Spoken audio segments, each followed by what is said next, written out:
Assalamualaikum warahmatullahi wabarakatuh. Selamat siang Tribuners. Salam sejahtera untuk kita semua. Kembali lagi bersama saya Muhammad Fadli Ali dalam program Live Report on the Sport. Kali ini hari Senin 6 September 2021 seperti biasanya sekitar pukul 14.00 waktu Indonesia Tengah kita akan mendengarkan laporan reporter kami di 24 kabupaten kota di Sulawesi Selatan. Untuk hari ini ada dua daerah di Makassar dan di Bone. Untuk yang pertama kita sudah tersambung reporter kami di Makassar, Muslimin Emba. Apa kabar Emba? Ya, Fadli, alhamdulillah sejauh ini masih bisa beraktivitas. Ya, alhamdulillah. Rekan kami Muslimin Emba akan menjelaskan sedikit bagaimana kondisi salah satu usaha mikro kecil menengah, di mana seperti kita ketahui bahwa sampai saat ini pandemi COVID-19 masih menyebar di dunia, Indonesia, bahkan di Makassar tentunya. Ini tidak hanya berpengaruh di sektor kesehatan saja, tapi di sektor perekonomian juga. Rekan Imba sudah mewawancarai terkait bagaimana usaha mikro kecil menengah, khususnya penjual boneka. Bisa dijelaskan Mbak, bagaimana kondisi perekonomian tersendiri di khususnya pedagang boneka yang kemudian Muslimin Mbak wawancara sebelumnya? Ya, baik rekan Fadli dan Tribuners. Jadi dampak pandemi COVID-19 ini tidak hanya dirasakan untuk dunia kesehatan saja begitu, tapi untuk dunia perekonomian juga hampir semua segmen usaha itu ikut terdampak, mulai dari pembatasan aktivitas masyarakat ataupun yang berdampak pada sepinya pembeli begitu.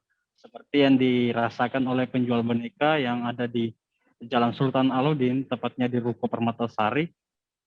Itu dari pantauan saya siang tadi hingga siang itu agak sepi pembeli gitu, dan itu sudah berlangsung beberapa bulan lamanya dengan kondisi seperti itu. Namun dari pihak owner ataupun milik usaha itu mengaku tetap bertahan karena ketika memaksakan untuk tidak beroperasi misalnya, itu dianggap akan lebih berdampak jika tidak fight begitu melawan kondisi yang ada. Fadli. Iya rekan Emma, bisa dijelaskan terkait bagaimana mungkin penurunan omset yang kemudian dihadapi oleh penjual boneka tersebut? Apa mungkin normalnya bisa menjual sampai berapa boneka terus menghasilkan berapa rupiah dan dibandingkan pada saat pandemi seperti saat ini, rekan Emma? Iya, Fadli. Jadi jika di sebelum pandemi satu ruko penjualan boneka dari My Boneka ini bisa meraup omset sampai 60-an juta per bulan, itu saat ini turun hingga 30-an juta atau 50% dari omset normal sebelum pandemi gitu.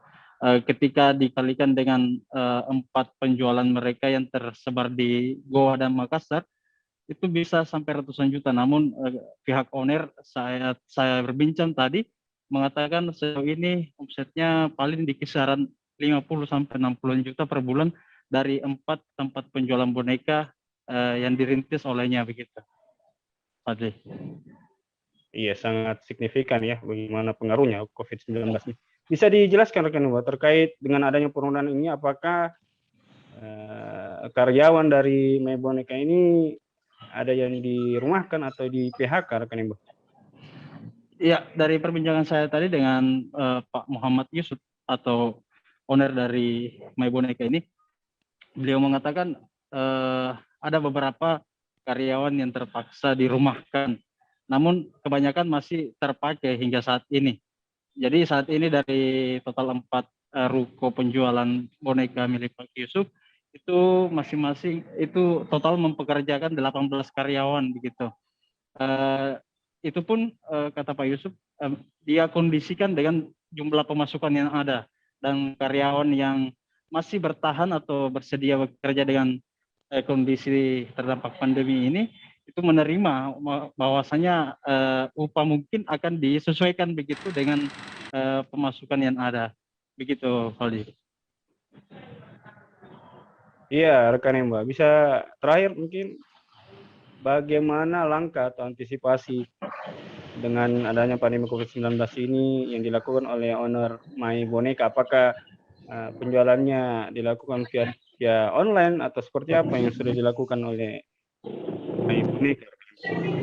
Iya, selain sistem COD atau jualan langsung, pihak My Boneka juga rupanya membuka grosiran begitu bagi pengencer boneka di luar daerah begitu. Jadi dia juga menyuplai barang ke beberapa kios jualan boneka ini untuk memperlancar distribusi barang atau keluarnya barang dari penjualan boneka milik Pak Muhammad Yusuf ini. Dan sekedar informasi juga, boneka yang dijual ini itu beragam bentuk ataupun model dan kebanyakan itu berasal dari luar Sulawesi Selatan. Misalnya ada yang dari Jakarta, Bandung, dan Surabaya. Fadli. Ya, ada wawancara dengan ownernya bisa? Iya, tadi saya juga sudah melakukan wawancara dengan Pak Muhammad Yusuf terkait dampak pandemi atas usaha miliknya. Berikut kutipan wawancaranya.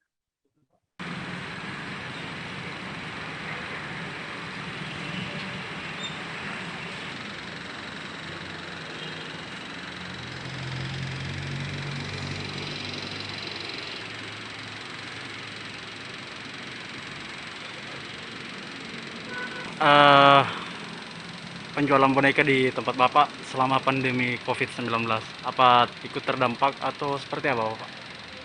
Ya, alhamdulillah terdampak. Terdampak juga Pak ya? Terdampak juga. Siap. Seperti apa dampaknya Pak?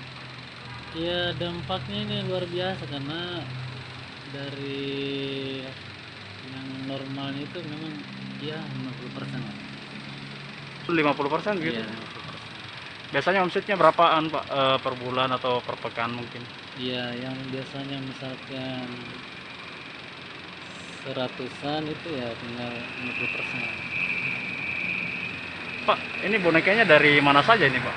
Ini dari Jakarta, Bandung, Surabaya. Jakarta, Bandung, Surabaya. Sudah berapa tahun ini Pak merintis usaha seperti ini? Ini dari 2012. 2012. Ya, tapi awalnya ini kan sistem kios-kios kecil-kecil ini baru beranikan diri bermain di ruko. Ya. Iya. Pak, apakah ada pengurangan karyawan mungkin dari dampak pandemi atau gimana?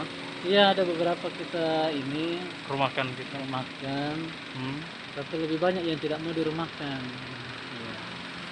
Pak, kalau estimasi dari nominal begitu Pak, kalau dalam sebulan biasanya omsetnya berapa juta mungkin? Kalau dalam satu bulan ya sekitar, tergantung juga dari cabang-cabangnya, cabang-cabangnya. Ada berapa cabang memang Pak? Ada 4 ruko. 4 ruko. Khusus di Alaudin ini gimana Pak? Kalau di Alod ini alhamdulillah masih lumayan dibanding yang lain. Masih lumayan. Itu biasanya berapa Ada kira-kira? kisarannya ada yang 30-an. 30 juta per bulan. Ada yang Itu masa pandemi atau sebelum pandemi Pak? masa pandemi. Masa pandemi. Berarti kalau sebelum pandemi bisa 60-an Pak ya? Iya, bisa. Siap. Harapannya sendiri Pak gimana ke depannya? Ya, alhamdulillah kita tetap berusaha lah ya, tetap optimis lah bagaimana supaya bisa maju ya. Saya kira tidak ada jalan lain, harus ya tetap bergerak, tetap berusaha lah. Ya, Fadli dan Tribuners, seperti itulah tadi penjelasan dari Muhammad Yusuf terkait omset yang menurun akibat pandemi COVID-19. Namun perlu diketahui Pak Yusuf ini termasuk pengusaha yang ulet begitu. Kenapa saya bilang ulet? Karena usaha ini, penjualan boneka ini awalnya dirintis dari kios-kios kecil dari depan ruko satu titik jalan ke titik jalan lain, hingga akhirnya pada saat ini sudah bisa menyewa 4 ruko untuk dijadikan tempat usaha boneka. Begitu, Fadli. Iya, rekan Ilmu. Mungkin Tribuners mau tahu soal harga boneka sendiri. Mungkin harga terendah sampai harga tertinggi berapa itu, rekan Ilmu? Ya, untuk harga terendah sendiri di boneka ini itu di kisaran 40 sampai 50 ribu tergantung dari ukuran dan bentuk ataupun jenis boneka yang dipesan. Sementara untuk estimasi harga termahal atau tertinggi di penjualan boneka ini itu di kisaran 400 hingga 500 ribu. Jadi tergantung ukuran dan model ataupun kualitas bahan dari boneka tersebut. Fadli. Ya, terima kasih informasi dari rekan Emma Kota Makassar. Selamat melanjutkan aktivitas kembali. Ini dengar-dengar ada kebakaran di saya ini, rekan Emma. Siap. Hati-hati di jalan, rekan Emma. Siap. Makasih. Itulah tadi laporan dari Kota Makassar bersama rekan kami Muslim Emma. Selanjutnya kita akan menuju ke Kabupaten Bone bersama rekan kami Kasdar. Sebelumnya kita rehat sejenak.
Ya, Tribuners masih bersama saya Muhammad Fadli Ali dalam program Live Report on the Spot.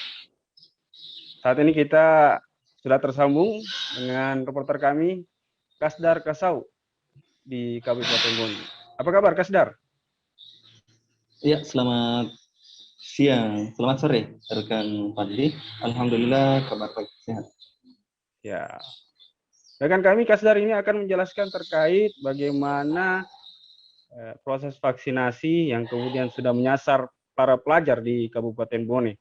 Tentunya ini menjadi salah satu hal yang kemudian bisa proses pembelajaran tatap muka akan berlangsung di Kabupaten Bone. Bisa dijelaskan Kasdar terkait pelajar sudah akan divaksin di Kabupaten Bone?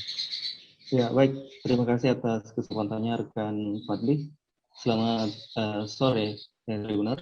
Jadi tepat hari ini Senin tanggal 6 September tahun 2021, pelajar di Kabupaten Bone sudah mulai mengikuti vaksinasi COVID-19. Karena sebelumnya pembelajaran tatap muka di Kabupaten Bone sudah dimulai sejak tanggal 26 Agustus tahun 2021 Jumat lalu. Namun pembelajaran tatap muka tidak menjadikan vaksin sebagai syarat utama mengikuti pembelajaran tatap muka di sekolah.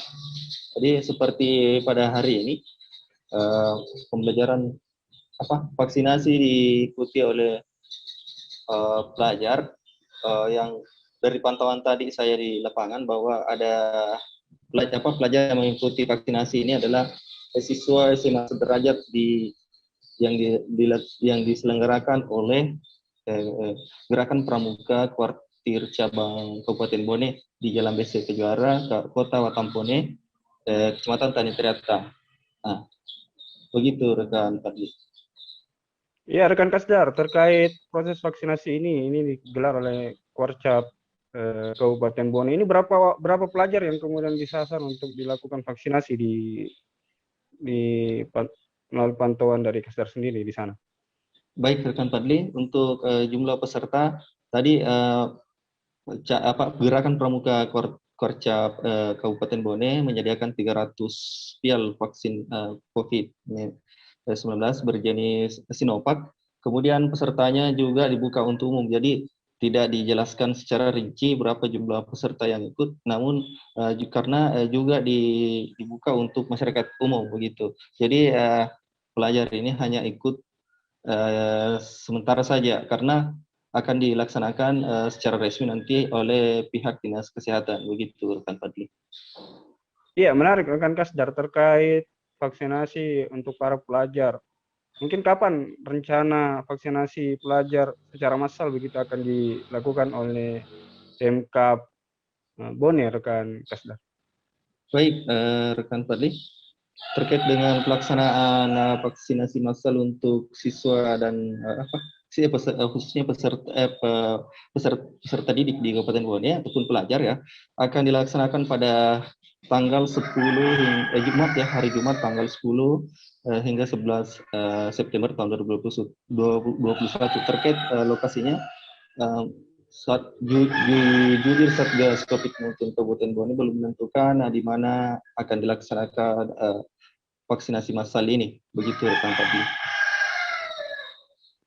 Iya, rekan Kasdar, mungkin ada wawancara dengan Korca Kabupaten Bone terkait vaksinasi tadi, rekan Kasdar. Ya baik, rekan Fadli. Tadi saya sempat mewawancara jubir Satgas COVID-19 Kabupaten Bone, yaitu Dr. Gigi Yusuf. Nah, berikut ulasannya. Akan vaksinasi untuk rekan-rekan pelaku cabang Pramuka Kabupaten Bone. Mereka dipercaya untuk memfasilitasi menggalang peserta untuk divaksin pada hari ini. Tentu pesertanya di samping mereka anggota Pramuka juga bagaimana menggalang keluarga yang bisa mengikuti vaksinasi pada hari ini. Khusus untuk siswa sekolah yang berumur 12 tahun ke atas, kita tentu juga mempersiapkan untuk itu, dan insya Allah kita akan lakukan mulai tanggal 10-11 nanti di salah satu SMA negeri di Kabupaten Bone. Kalau kita melihat karena ini adalah kegiatan yang dilaksanakan oleh Pramuka, maka di sini usia 12 tahun ke atas ada juga yang maju menjadi anggota Pramuka. Oh, ini baru ada siswa nih ya, Dok ya, yang divaksin. Kalau berdasarkan usia di mana-mana sebenarnya sudah ada. Sudah. Puskesmas sudah ada, di tempat-tempat lain ada, tapi tidak terorganisir dalam bentuk usia tertentu. Tapi pas oleh keluarga dan seterusnya. Secara resminya akan digelar pada tanggal 10. Ya, secara resmi khusus untuk sekolah. Insya Allah kita akan mulai tanggal 10 di SMA Negeri 1, kemudian ada beberapa pesantren juga kita akan lakukan. Hari ini juga di pesantren Bajo juga sudah mulai. Sudah ada. Jadi beberapa sekolah sudah melaksanakan vaksinasi untuk pelajar. Baik, terima kasih banyak. Baik, itulah tadi wawancara dengan juru bicara Satuan Tugas COVID-19 di Kabupaten Bone bersama Dr. Yusuf. Ya. Kemudian total vaksinasi laporan dari Satgas COVID-19 tadi sudah mencapai 15,1% untuk seluruh Kabupaten Bone dari total target 635 peserta. Ya, begitu rekan Fadli. Iya, terima kasih. Laporan dari Kasdar langsung dari Kabupaten Bone. Selamat melanjutkan aktivitas kembali, rekan Kasdar. Baik, terima kasih rekan Fadli. Ya, Tribuners, itulah tadi 2 laporan langsung dari Kota Makassar dan Kabupaten Bone, Sulawesi Selatan. Nantikan lagi program live report on the spot bersama rekan kami Alfian besok di jam dan pukul yang sama. Lebih dan kurangnya mohon dimaafkan. Assalamualaikum warahmatullahi wabarakatuh.